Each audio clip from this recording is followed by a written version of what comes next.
My name is Justin Grifka. I'm a family nurse practitioner at the Total Family Healthcare facility in Auburn, Michigan. A little background about me. I started healthcare about 6 years ago in the Clarion Bay region as an open heart nurse. Went into management within the facility as a manager of the open heart department. Finally landing in oncology, pediatrics, and outpatient rehab. Obtained my master's degree in education, a master's degree in healthcare administration, and finally my family nurse practitioner degree. And I started with Total Family Healthcare about 6 months ago. So I took over for the previous provider, Terry. So I'm gonna give you guys a presentation on breast, colon, and prostate cancer. And if you have any questions during the presentation, please ask, or we can hold to the end. It's up to you, okay? So first we're gonna talk about breast cancer. Breast cancer, or cancer in general, is formation of malignant cells within tissue, specifically breast tissue for breast cancer. There are four main types of breast cancer present. There's ductal carcinoma in situ, there is invasive ductal carcinoma, triple negative breast cancer, and then inflammatory breast cancer. And we'll go through we'll go through each one by one. So ductal carcinoma in situ is essentially non-invasive breast cancer within abnormal cells within the tissue of the breast, specifically in the breast milk ducts. Ductal carcinoma, like I said, is a very early form of cancer. If left untreated, undetected, it can spread, but this is the earliest form of breast cancer that we will find as a provider. In situ means in the original place. It basically has not malignified to or metastasized to other surrounding tissues. Invasive ductal carcinoma is basically breast cancer has gone from in situ to invading healthy tissue within the breast. This makes up about 70 to 80% of the breast cancers diagnosed in the United States.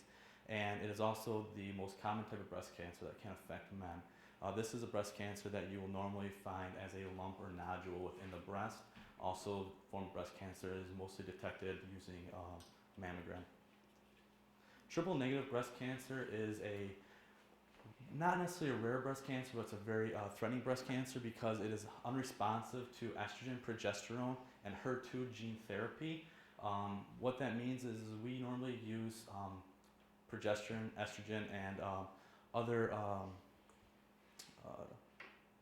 medications, specifically hormones, to treat breast cancer. In a triple negative breast cancer, you're unable to use those hormone treatment options. It is very responsive to chemotherapy if discovered in the early stages of breast cancer. If it's not discovered early, this can become a very devastating breast cancer. Treatment is usually through chemotherapy along with surgical intervention. It occurs, like I said, in about 10 to 20% of breast cancers, and more prominent in younger people, African Americans, Hispanics, and those with the BRCA1 gene mutation, which we'll talk about a little bit later in the presentation. It is also, like I said, very aggressive and difficult to treat and can spread quickly.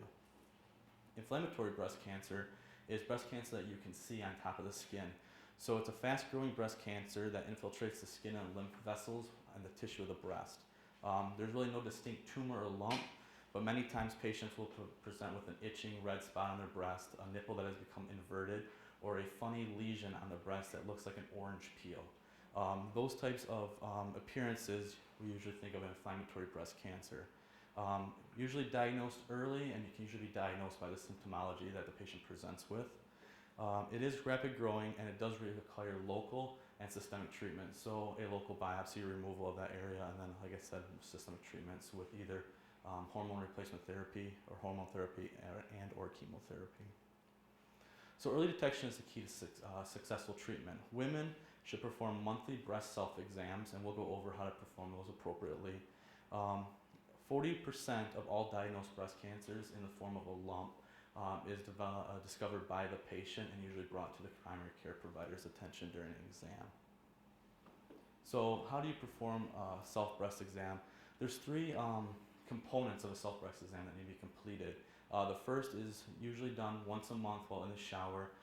Women will actually start outside in and work with the pads of their fingers and feel their breast tissue.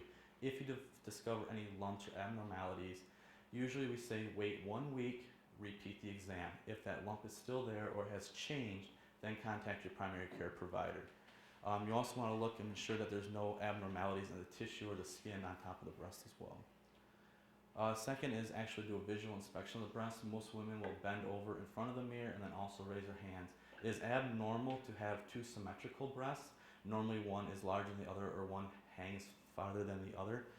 So you want to look and ensure that there's no changes in the breast tissue. It's important that you do this monthly because you're the ones that see the breast every day. So it's important that you bring any changes to your healthcare provider. And lastly is lying down. So you want to lie down, you want to prop your shoulder up on a pillow, raise your arm above your head, and this is similar to the breast exam that's usually done in the office by the primary care provider. Again, working in circular motion from outside in, feeling the breast and ensuring that there's no abnormalities.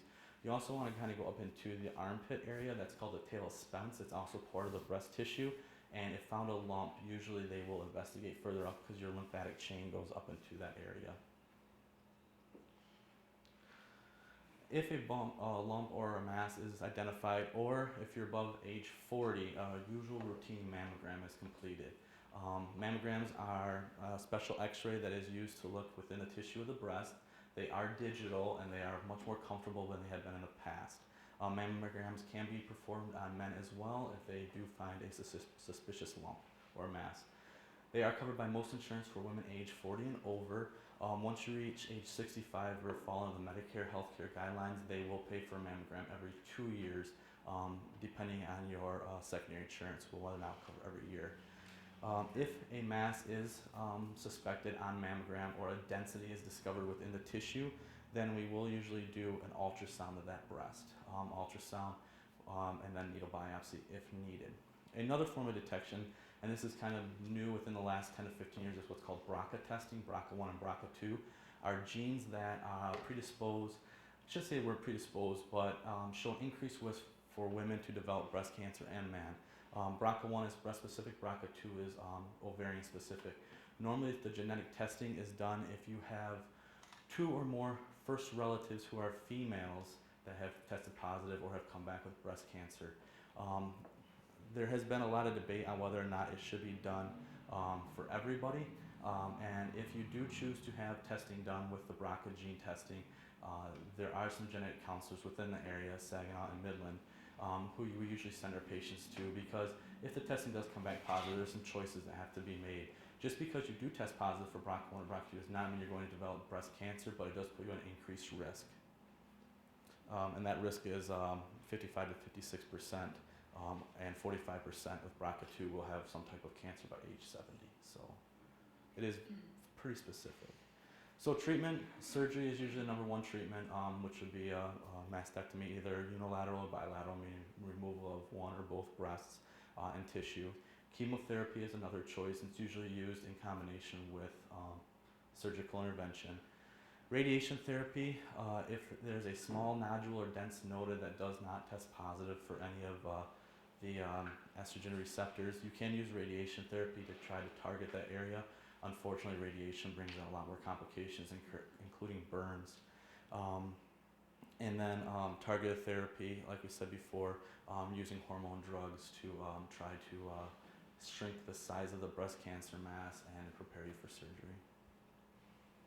Follow-up, it's very important that you have mammograms done at age 40 and above. Now, before age 40, that's really between you and your primary care provider regarding whether or not testing would be appropriate for female patients. As I said before, if you do have a large family or a strong family history of breast cancer, then we all usually encourage at least one mammogram before age 40, usually around age 35. We use that as a baseline moving forward to ensure there's no changes in the breast tissue. On a side note, it's also very important that you go to the same facility for your mammograms, only because they have old records and they can compare tissues from years prior. It's also important that you keep all appointments with your primary care provider or specialist if diagnosed with breast cancer, because the workup does include surgical interventions, as we said, chemo interventions or hormone replacement therapy. And then there are a lot of emotional and psychological factors that are brought into the treatment of breast cancer for many women, and it's important that we follow through with all components of care. Next cancer that we'll talk about is colorectal cancer. I chose colorectal versus colon cancer because the colon actually starts at the anus and works all the way up to the beginning of the junction with the small intestine. So colorectal cancer is a cancer of the large intestine, the lower section of the digestive tract. It is and rectal cancer is within the last several inches of the colon. Colon cancer, as we'll kind of move forward, usually starts out small, benign polyps called anastomosis polyps, and then over time, these polyps will grow, cells change within the polyps, and the polyps can become cancerous. Many times when a polyp is discovered during a colonoscopy, those polyps will be removed and tested. Now, there are times where patients are not aware they have colon cancer. They discover their cancer on their own, usually by seeing blood within the stool, and then that triggers the events that we'll talk about going forward. So, what do you want to look for? What symptoms if you've never had a colonoscopy and you're concerned about colon cancer? Well, one is changing your bowel habits, including diarrhea or constipation. We look to see if there's any rectal bleeding or blood within the stool. The feeling that your bowel does not empty completely, or persistent gas, crampy feeling within your abdomen. Any unexplained weight loss, fatigue, or weakness should prompt some investigation, along with changes within the bowel. It should important that you do make an appointment with your primary care provider.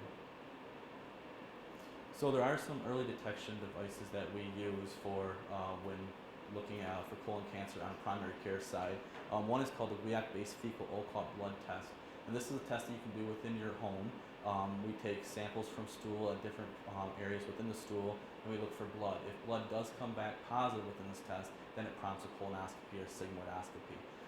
Problem with the GUIAC-based testing, although very cheap, there are some instances where it'll give you a false positive, specifically if you have a diet high in red meat, you're taking a lot of vitamin C, or you utilize a lot of drugs that are non-steroid anti-inflammatory like Motrin, Excedrin, aspirin, and so forth. So if you do take those medications or do have a diet high in red meat, we ask that you not utilize those medications or eat those types of food for at least 3 days prior to the testing. Now, they have developed what's called the FIT test, which is the fecal immunochemical test. That kind of takes out those factors of the red meat and the dietary restriction medications. But then again, it only tests for blood. It's not, it's as specific, or well, actually a little bit more specific than the GUIAC, but it is a little bit more expensive as well. Both those tests should be done yearly for anybody age 50 and older. They can be done in your primary care office by your primary care provider, or they can be done at home as a home test. If one of those tests come back positive, or if you're age 50 and older, it is suggested you have what's called a flexible sigmoidoscopy or a colonoscopy. The advantages to a sigmoidoscopy is, one, you don't have to take any medications that are going to cause you to become sleepy, and there's usually no bowel prep involved besides maybe an enema. The disadvantages of a flexible sigmoidoscopy is that you only really look at the first 1/3 of the colon, so you look at what's called the descending tract of the colon. Unfortunately, cancers do form at the ascending and transverse sections of the colon, so if a flexible sigmoidoscopy is utilized, it's usually repeated every 3 to 5 years, where a colonoscopy is done every 10 years if they are normal. As we said, a colonoscopy is a test where they look at the whole colon from the anus all the way to the junction with the small intestine. It does require a prep, so you will be drinking a mixture of medications that will help you cleanse your bowel. Usually patients are NPO the night before and only allow clear liquids prior to the test. Patient will be brought to a surgical center or a hospital where they will be given medications to make them sleepy, and the procedure will be performed. The advantages to a colonoscopy over all the other tests explained is that during a colonoscopy, samples can be taken from the tissue, polyps can be removed, and it gives you a full visualization of the colon. They are repeated every 10 years in a healthy individual without any colon cancer symptoms or polyps. If you do have polyps or any abnormalities, they will be repeated more often by your healthcare provider or GI specialist. Colorectal cancer is basically staged in 4 different stages. Stage 1 would be like the polyps we spoke of earlier, where it hasn't really grown through the colon's mucosal layer. As we go down the stages, the cancer itself becomes, larger and more aggressive. A stage 4 colon cancer patient usually is unable to pass stool, at what point they have what's called a blockage within the colon, and surgical intervention is needed. Surgical intervention along with chemotherapy treatments are usually the first 2 choices of treatment for colon cancer. We talked about that. Screening test, as outlined by your primary care provider, as we spoke of earlier. So many providers will begin doing the GUIAC or FIT testing at every visit, either in the office or at home. And then flexible sigmoidoscopy or colonoscopy should be done at either 3 to 5 year mark or every 10 years for colonoscopy. All testing dates and ranges can be adjusted depending on your family history or your personal history of any issues with the colon or colon cancer. Last one that we're going to talk about today is prostate cancer, and this cancer really is specific to the male population in the room. It is a cancer that occurs in the prostate of the man, which is a small walnut-shaped gland which produces a seminal fluid that nourishes and transports sperm during ejaculation. Prostate cancer is the most common cancer in men, and statistics say that most men by the age of 90 will have either developed some form of prostate cancer or currently have prostate cancer. It's usually a very slow-growing cancer, and it's usually confined to the prostate itself, but it can cause serious harm, especially if it metastasizes to the bone or lymph system within the male. And if it's detected early and still confined to prostate gland, there's a much better successful outcome in treatment. So this is an illustration of the prostate gland. As you can see, it is located below the bladder and behind the testicles. Signs and symptoms of enlarged prostate or prostate cancer is usually trouble urinating, multiple trips to the bathroom. The patient usually tells you he gets up 3 or 4 times during the night and uses the restroom and never feels like he can completely empty his bladder. Decreased stream of force in the urine stream, blood and semen during ejaculation because of what the prostate gland does for men. Discomfort in the pelvic area, especially discomfort while sitting for long periods of time. Bone pain, usually that's a sign of metastasis, and it usually metastasizes to the pelvic and femur bones, and then erectile dysfunction. If you have any of these symptoms, or you know anyone that has these symptoms, it's important that they come into the primary care office and get checked. We can do 2 types of exams within the office, which we'll talk about. Age, normally you see prostate cancer increases with age. So as I said earlier, most men by the age of 90 would have had prostate cancer or currently do have prostate cancer. But like I said earlier, it's also very slow-growing cancer. So it's not something that we get too concerned about until we start looking at PSA levels and seeing metastasis. African American men have greatest risk of prostate cancer. Family history plays a role in prostate cancer. And as we spoke of earlier, there is BRCA1 and BRCA2 and BRCA2 testing that can be done for breast and ovarian cancer, and you do see a strong correlation with prostate cancer in men when tested. And obesity, men have been diagnosed with prostate cancer more often than male non-obese men and find it more difficult to treat. So there's 2 exams that are done in the office for men who think they may have an enlarged prostate or possible prostate cancer. First one is a digital rectal exam, and that's actually where the provider does a manual exam on the patient to feel the size of the prostate. As we said, the prostate is shaped like a walnut, so there's 2 halves that go into like a cleavage area. And as you feel the prostate, you want to press on the prostate. If it is large, if firm, one side or the other, then we draw what's called a PSA. That's your prostate-specific antigen. It's actually a blood test that's drawn. Average is 4.0 or less. Anybody above 4 does appear to have an active prostate gland. An active prostate gland usually signifies that there's potential for prostate cancer. If either of those tests come back positive or suspected of an enlarged prostate, overactive prostate, we do what's called a transrectal ultrasound with biopsies. So as it sounds just like a transvaginal ultrasound in women, transrectal ultrasound is they actually insert a ultrasound probe into the rectum and they take biopsies of the prostate. Prostate biopsies prostate biopsies are done using a thin needle. It's inserted in the prostate to collect the tissue.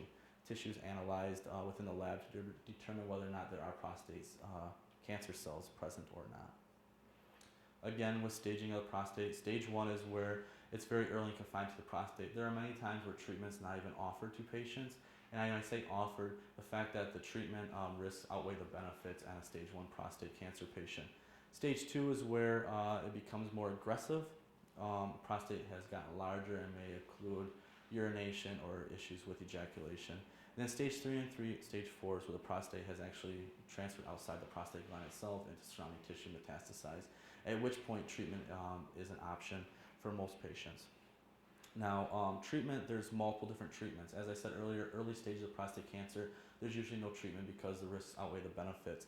But as the prostate cancer develops and grows, which is monitored every 6 months by the healthcare provider or urologist, There are choices such as radiation therapy, which is actually either utilizing an external source of radiation and focusing on the prostate, or doing what's called brachytherapy, and that's actually placement of radioactive seeds inside the prostate gland itself to help shrink the prostate gland. Hormone replacement therapy, specifically hormones to stop the production of testosterone, because the prostate enjoys testosterone. That's what helps make it grow. So we either do what's called orchiectomy, which is the removal of one or both testes, or actually utilize medication to stop the testes from producing testosterone. And then there's what's called a radical prostatectomy. That's the removal of the prostate. Either they can do a front approach through the abdomen wall, which is more invasive but allowed to spare the nerves, so that men then can later on in their sexual life still maintain or get an erection, or they can go through the rectum, the perianal area, which then can destroy more nerves but is a more direct shot to the prostate and is usually a bit easier surgery, quicker healing times. As we spoke of earlier, it's very important for men, especially men age 50 and older, to begin getting the DREs and PSA levels tested, the digital rectal examination and prostate-specific antigen. There is some literature mix saying that men at age 40 should begin digital rectal examination and PSA levels. That's really up to the patient, the primary care provider, to make that decision. Literature is really, like I said, inconclusive regarding screening. And then the test date ranges, as we said earlier. If you are diagnosed with a stage 1 prostate cancer, you may have more exams or more lab tests drawn more often versus someone who may not be diagnosed with a stage 1 prostate cancer, only because it's important to monitor the growth of the prostate. And references. Are there any questions at all? I wondered if age factors into this somehow. So if you're 50, 60 and you're cancer-free up to that point, does the percentage increase that you won't get any kind of cancer? I mean, does that come into play? It depends what kind of cancer we're talking about. Prostate cancer, no, because like I said in the presentation, almost every man at age 90 or above will have some colon cancer, I guess. Colon cancer, it depends a lot on family history. If you have had, 2 negative colonoscopies, that's a discussion that you should have with the GI specialist who actually completed the colonoscopies in regards to whether or not further follow-up testing. Many patients at age 70 to 80 say, you know what, I'm done, because colon cancer, if it is going to be discovered or developed during that time and they had negative colonoscopies up to it, it's probably not going to affect their quality of life. You said 70, 80? Yeah, and that's kind of the patient population I've seen. I can't say that for sure, with research, but that's kind of the patient population that I've seen in my practice. What about flat polyps? Do you have any information on flat polyps? A flat polyp. I don't have any specific information on that, but if it's a polyp like any other polyp within the colon, it does increase the risk of developing cancer, because that is an abnormality in the cell's development. But regarding to flat polyps versus a standard adenoma. So one isn't more riskier than the other? Not that I know of off the top of my head. Okay. Is a flat polyp the same as a pseudopolyp? I have not heard of flat, but I've heard of pseudo. Again, unfortunately, I don't know that off the top of my head. I apologize. That's all right. Yes? Does the genetic testing test for other forms of cancer? There are other forms of cancer genetic testing, but when you're speaking specifically of like breast or ovarian cancer, BRCA1 and BRCA2 has kind of become the gold standard. There are other cancer testing that we can do in healthcare, but it's not as specific as those two. And like I said before, just because you test positive for it does not mean that you're necessarily going to develop the disease. Also, I don't know how true this is, but a lot of the information through the genetic counselor is that if testing is done, it can affect the outcomes of life insurance and so forth, healthcare, moving forward, depending on what the outcomes show. So a lot of the genetic counselors in the area actually, unless you have a really strong family history of it and would consider having a bilateral mastectomy done based on the testing, are telling patients that's not something that they would recommend. Because with the information, what are we going to do with it? If you're not willing to have the surgery done or begin therapy right away and you want to wait until the mass or lump develop, it's kind of one of those tests where, it puts a lot more stress on the patient and the provider without knowing whether or not the outcome's truly going to be there. Right. Yes? I appreciate you mentioning life insurance. That's Yeah. definitely something for people to think about. Yep. Why be highly rated young in your life when you can afford life insurance and Yeah. not have that hanging And that's the over you? and that's the discussion I have with a lot of patients that want to go through the testing. And I've referred a few to the genetic counselors, and they still have not done the testing because the risk factors don't really outweigh the benefits, and the patients would not consider having the surgery. And like I said, it can affect, your future planning. What about lung cancer? I mean, how do they detect, or how do you? Well, that's actually a good point. There's actually been some changes in research and literature lately that say if you've been a smoker or worked in any industries where you've been exposed to asbestos, or shipbuilding, coal mining, and so forth, that they are starting to do low weight CT scans of the lungs. I want to say it starts at age 55, and it is covered if you do meet some of the criteria. Now, lung cancer in itself is one of the disease processes where usually it's found because of a cough or some other symptomology. And we do a chest x-ray, we find you may have a nodule, at what point we do further workup on. And then again, just because there's a nodule in the breast, in the lung, doesn't necessarily mean that it's cancerous. It can be scar tissue. It could be, there's a whole slew of other reasons why. There could have been pneumonia early in childhood that basically encapsulated itself. So at that point, we normally would do repeat CTs. If the CTs show any enlargement of that area, then we do what's called a biopsy, and we kind of go from there. But there is also some new guidelines out for screening for lung cancer. Does it run in families too, tend to, or is it mainly because it's environmental? It's more? I can't specifically say if there's a genetic link to it. I tend to believe there's a genetic link to all cancers. But mainly you see it because of environmental hazards. You were a smoker for 30, 40 years. You worked in the industries that we know produced cancer-causing. And like radon in houses and so forth, they're saying. Yeah. Okay. Yeah, I've heard a lot about that, but I don't know a lot about the testing in the area or who offers it. Okay. So. Any other questions? So it's very important that everybody in the room here, except for maybe Jason and a couple other patients, have their yearly mammograms done. Colonoscopies every 10 years. So, and if you have any questions, we're at Total Family Healthcare. We're more than happy to answer them. Give us a call. We'd be happy to talk about it. So, Thank you. Thank you very Very much. much. That was a lot of information. Thank you. have a nice day, guys. Very.